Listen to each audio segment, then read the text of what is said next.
ராணி வா, இந்த சைடு தான் போகணும் கடைக்கு, இங்கிட்டே போயிட்டு வந்துருவோம். ஏங்க அங்க கொஞ்சம் பாருங்க. அது அந்த அஸ்வின் பையன் தானே இங்க வந்து நின்றுட்டு இருக்கான் ஒரு பொண்ணோட. அஸ்வின், நீ எப்பதான் கல்யாணம் பண்ணிப்ப? உங்க வீட்டில் கேட்டுட்டே இருக்காங்க. சீக்கிரம் பண்ணிக்கிறேன் அதிர, கொஞ்ச நாள் பொறுத்துக்கோ. ஆனால் எங்கள் வீட்டில் ஒரு கண்டிஷன்.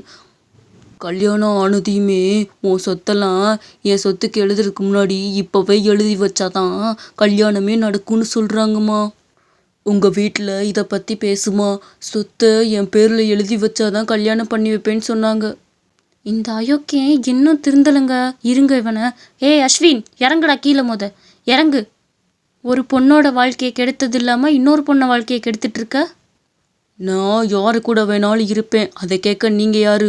உங்களை நான் இதுக்கு முன்னாடி பார்த்தது கூட இல்லை, நீங்கள் யாரு என்னடா சொன்ன? நீங்கள் யார் அஸ்வின் எதுக்கு அடிக்கிறீங்க? அடிக்க உங்களுக்கு என்ன ரைட்ஸ் இருக்குது? இந்தாம்மா, இந்த பையனை நம்பாத.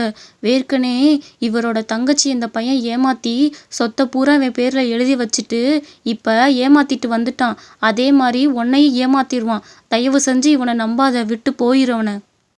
அதிர, இவங்க சொல்கிறதெல்லாம் நம்பாத, எல்லாமே பொய் பொய்யா சொல்கிறாங்க. இங்க பாரு, நீ எப்படி என்ன பண்ணுவியோ எனக்கு தெரியாது. என்னோட வீடு எனக்கு வந்தாகணும்.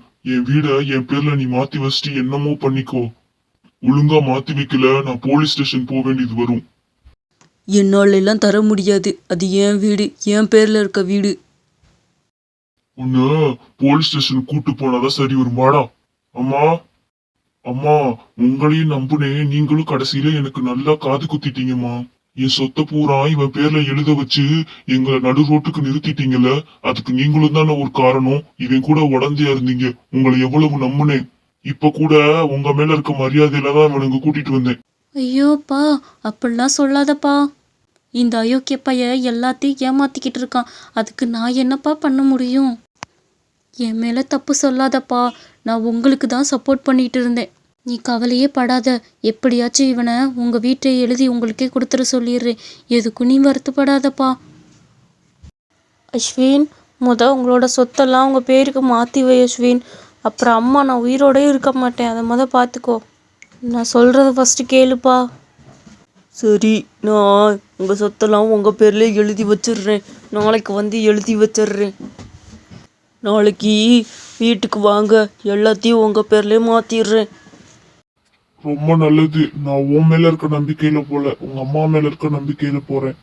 எனக்கு என் வீடை கரெக்டா எழுதி வைக்கிறீங்க, இல்லைன்னா நான் கண்டிப்பா போலீஸ் கிட்ட தான் போவேன். இப்பவும் உங்க அம்மானாலதான் நீ தப்பிச்ச. இல்லைன்னா உன்னை என் தங்கச்சியை ஏமாத்துனதுக்கு உன்னை போலீஸ்ல புடிச்சு கொடுத்து முட்டிக்கு முட்டி தட்ட சொல்லியிருப்பேன். உங்க அம்மானால நீ தப்பிச்ச, அத ஞாபகம் வச்சுக்கோ. மன்னிச்சிருங்க, இனிமேல் இந்த மாதிரி பண்ண மாட்டேன். இனிமேல் எந்த பொண்ணையும் நான் ஏமாத்தவும் மாட்டேன்.